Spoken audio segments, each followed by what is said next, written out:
This is News Talk 95.5, where Montana talks. Well, one of the big topics that we've certainly been covering, and I know our elected officials across the board have been focused on is the topic of missing and murdered indigenous women. So that's been one topic. Plus, we've also been focused on the substance abuse issue across the board, not just in Indian country, but all across Montana. State, federal, local law enforcement. And both of these were topics that came up recently. In fact, I saw news out of our U.S. Attorney's office here in Montana that there was a meeting taking place down in New Mexico where U.S. Attorney Kurt Alme was headed for a Native American Issues Subcommittee meeting.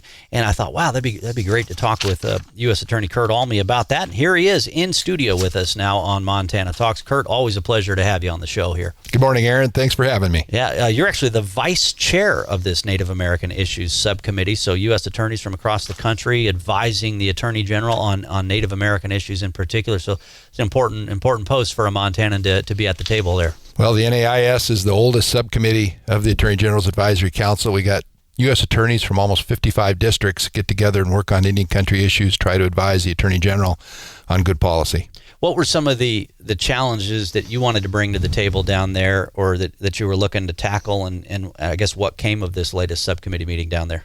The NAIS has 4 working groups, Aaron.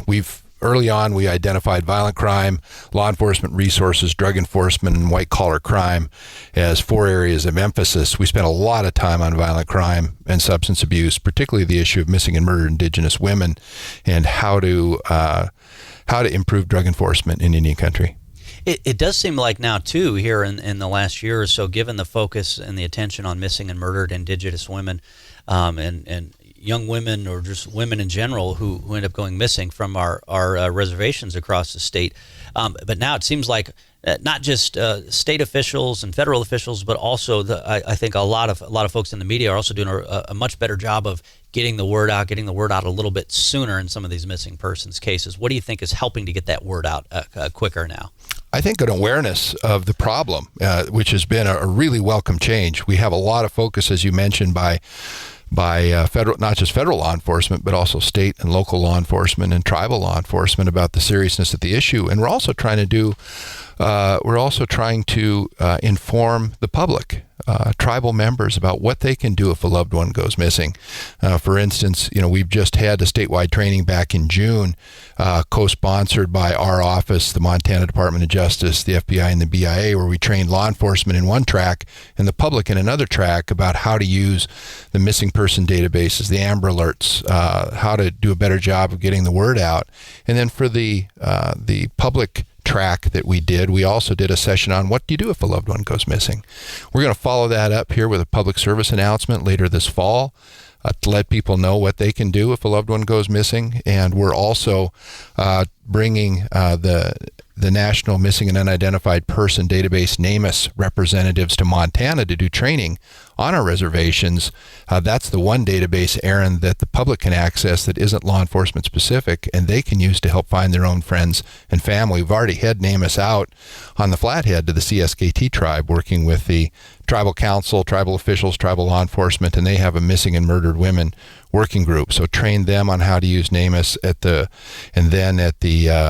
the gracious invitation of President Pena down in Northern Cheyenne, we had NamUs down there at the bingo hall, and we invited everyone on Northern Cheyenne to come down, and NamUs would show you how to use the database, how you can check on missing person status, what you can do to help find a missing person. Our goal is to get NamUs out here to our other 5 reservations also by the end of the year, as well as on October 15th. Aaron, if I can plug this, we're going to have another statewide training on missing and murdered indigenous women, this time in Billings. Last one was in Helena.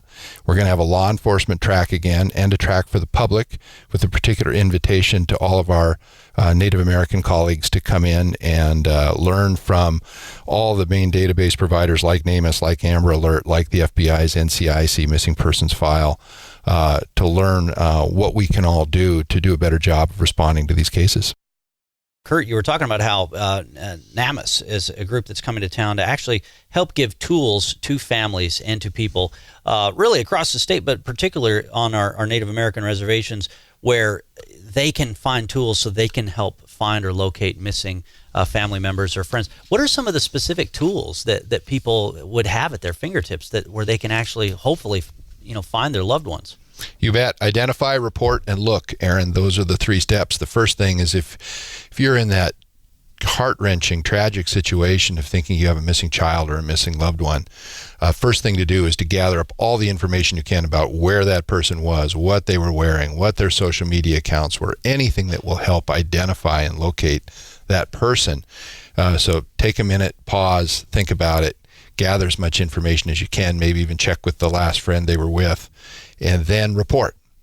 Call local law enforcement. Doesn't matter where you are. The legislature changed that in Montana now. You just call your local law enforcement where you're located or where you think that person was, and they will take that report, and then they'll worry about getting it out into an Amber Alert if it's appropriate, or a MEPA alert, or getting it in the NCIC missing persons file.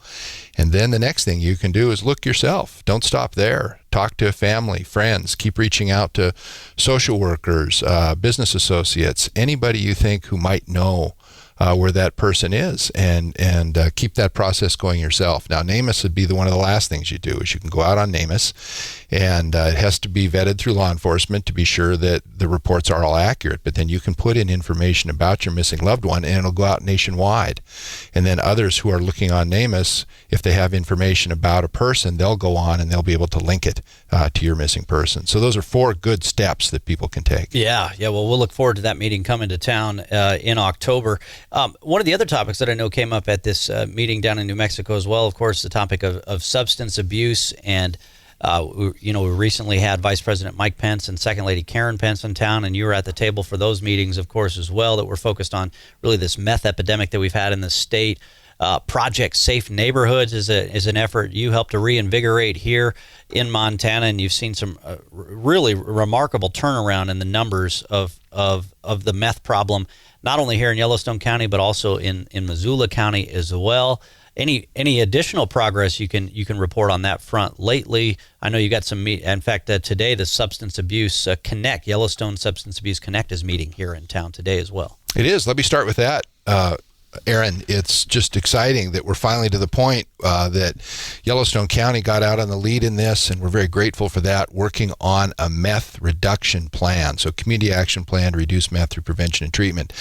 It's taken us about 1.5 years to get the funding, the organizational structure, the needs analysis done, resource analysis done for the community, but all that's done. So now we're going to get the most experienced and knowledgeable people in prevention in the same room today out at the First Interstate Bank Operations Center to try to start working on our top priorities for meth prevention for the community. Tomorrow we'll be doing the same thing with, again, the most knowledgeable and experienced treatment providers and folks knowledgeable about treatment in the community to come up with a treatment plan.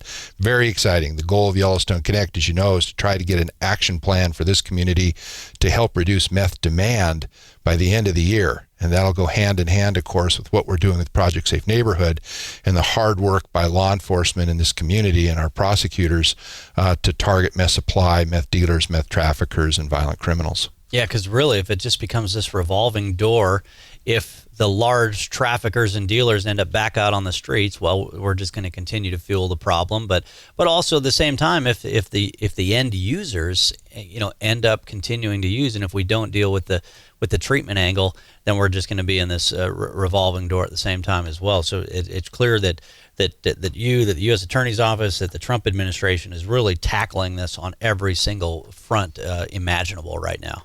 Yeah, and Aaron, if I can also add it, in Indian country, it's the same issues. For our American Indian, Alaska Native friends, their substance abuse rates are twice the overall population, and they also had the highest overdose death rate in 2015. So we know this is a serious issue on our reservations. I've had been out to Indian country 22 times since I got confirmed at the end of 17, meeting with all of our tribal governments, all of our sovereign bodies, and talking about what are the public safety issues that we're facing.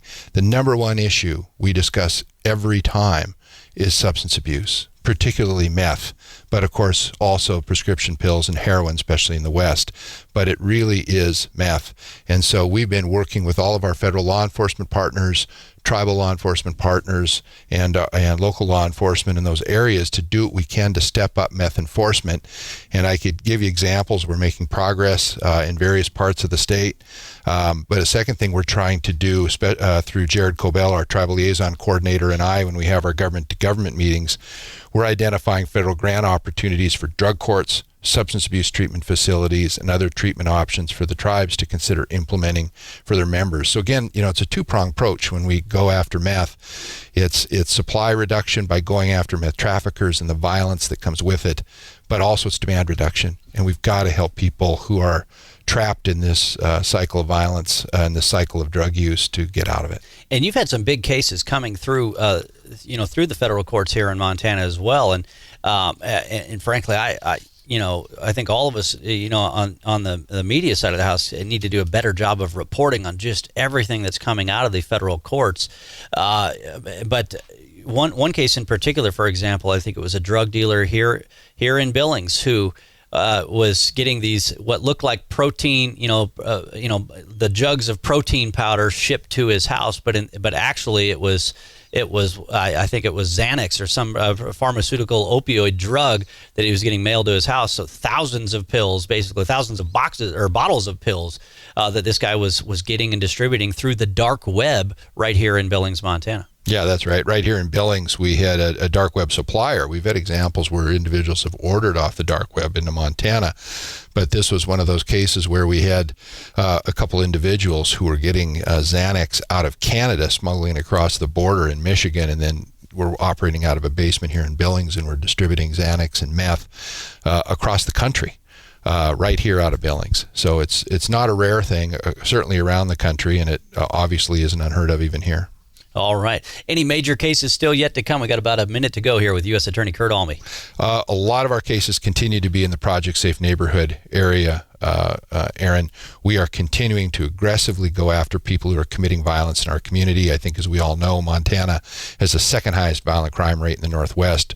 And Billings and Missoula and our Indian reservations we had identified as high crime areas. So we're really focusing hard on going after drug traffickers, armed robbers, and violent felons who continue to use firearms to commit crimes. And we're going to continue to do that until we're able to, as we continue to make headway to make Montana a safer place. All right. U.S. Attorney Kurt Alme, always a pleasure. Thanks so much for popping in the studio with us this morning. Thanks, Aaron.